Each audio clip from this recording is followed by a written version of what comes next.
नमस्कार, मैं हूं राहुल चौधरी और डीएनपी इंडिया में आपका स्वागत है। आज बात कमाई की, आपकी कमाई की, मेरी कमाई की और राजनीतिक पार्टियों की कमाई की। हमारी कमाई पर तो सबकी नजर रहती है। आधार पैन से लिंक हुआ क्या, आईटीआर भरा क्या। आप भले ही इनकम टैक्स ना देते हो, पर भैया आईटीआर तो आपको भी भरना पड़ेगा। अब नए टैक्स स्लैब के मुताबिक अगर आपकी इनकम 3.5 लाख रुपए से ऊपर है तो आपको आईटीआर भरना जरूरी है। मतलब सरकार हमारी कमाई पर नजरें गड़ाकर बैठी है, कुंडली मार के बैठी है।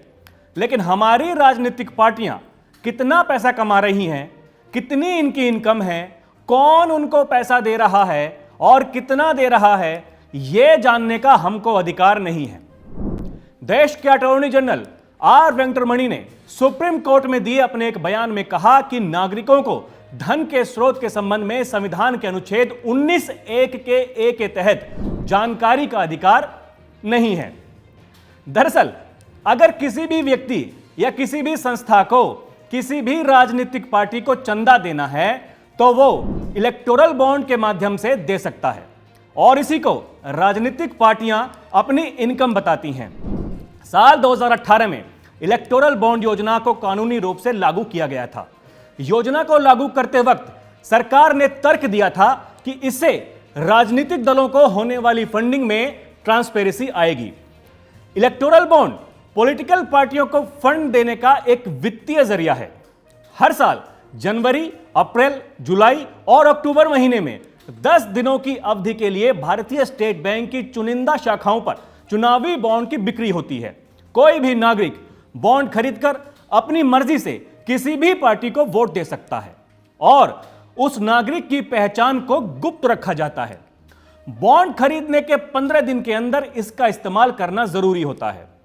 अलग अलग कीमत के इलेक्टोरल बॉन्ड उपलब्ध होते हैं। उनकी कीमत 1,000 रुपए, 10,000 रुपए, 1 लाख रुपए, 10 लाख रुपए और 1 करोड़ रुपए है। अब आपको बताते हैं कि यह मुद्दा इतना क्यों गरमाया हुआ है।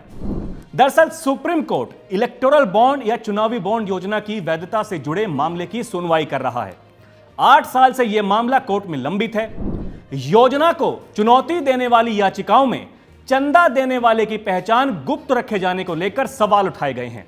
जो याचिकाकर्ता हैं उनका कहना है कि अगर इस तरह काले धन को बढ़ावा नहीं मिलेगा तो इससे और क्या होगा। यानी किसी के पास अगर काला धन है तो वो बैंक में जाए, उस पैसे से बॉन्ड खरीदे और अपनी पार्टी को वो बॉन्ड दे दे। यानी इससे उन भाई साहब का भी भला हो गया और जिस पार्टी को उन्होंने बॉन्ड दिया है उसका तो भला होना ही है।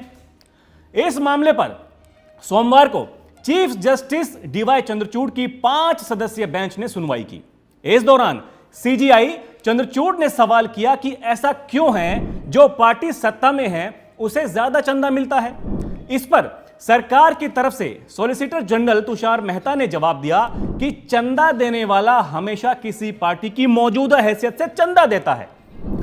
अब यहां यह भी जानना जरूरी है कि पिछले 5 सालों में किस पार्टी को कितना चंदा मिला। तो चुनाव आयोग को राजनीतिक दलों की ओर से दी गई जानकारी के मुताबिक पिछले 5 सालों में इलेक्टोरल बॉन्ड के जरिए राजनीतिक दलों को करीब 10,000 करोड़ रुपए का फंड दिया गया है। 10,000 करोड़ रुपए। इसमें से इलेक्टोरल बॉन्ड के जरिए आधे से ज्यादा राशि यानी तकरीबन 57% बीजेपी को मिली है। द इंडियन एक्सप्रेस के एक रिपोर्ट के मुताबिक 2017 से 2022 के दौरान भारतीय स्टेट बैंक के कुल 9,208.23 करोड़ की कीमत के इलेक्टोरल बॉन्ड की बिक्री हुई है, जिसमें से बीजेपी को इलेक्टोरल बॉन्ड के जरिए कुल 5,271.97 करोड़ रुपए की फंडिंग हुई है। तो वहीं कांग्रेस को 952.9 करोड़ रुपए का चंदा मिला है। इसके अलावा टीएमसी, बीजेडी और डीएमके जैसे राजनीतिक दल जो लंबे समय से राज्यों की सत्ता में काबिज हैं, उन्हें भी चुनावी बॉन्ड के जरिए अच्छी खासी राशि मिली है। ममता बनर्जी की तृणमूल कांग्रेस यानी टीएमसी को 767.88 करोड़, ओडिशा के सीएम नवीन पटनायक की पार्टी बीजू जनता दल बीजेडी को 622 करोड़ और तमिलनाडु के मुख्यमंत्री एमके स्टालिन की डीएमके को 431.50 करोड़ की फंडिंग हुई है। वहीं दिल्ली के सीएम अरविंद केजरीवाल की आम आदमी पार्टी यानी आपको 48.83 करोड़ रुपए मिले हैं और नीतीश कुमार की जनता दल यूनाइटेड को 24.40 करोड़ रुपए मिले हैं। इसके अलावा शरद पवार की एनसीपी को 51.5 करोड़ रुपए की फंडिंग हुई है। आपको यह भी बता दें कि इन सब पार्टियों के अलावा CPI, CPIM, BSP, national people party यानी एनपीपी जैसी पार्टियों ने चुनाव आयोग को बताया है कि भैया इन बॉन्ड के माध्यम से हमें किसी भी तरह का कोई पैसा नहीं मिला है।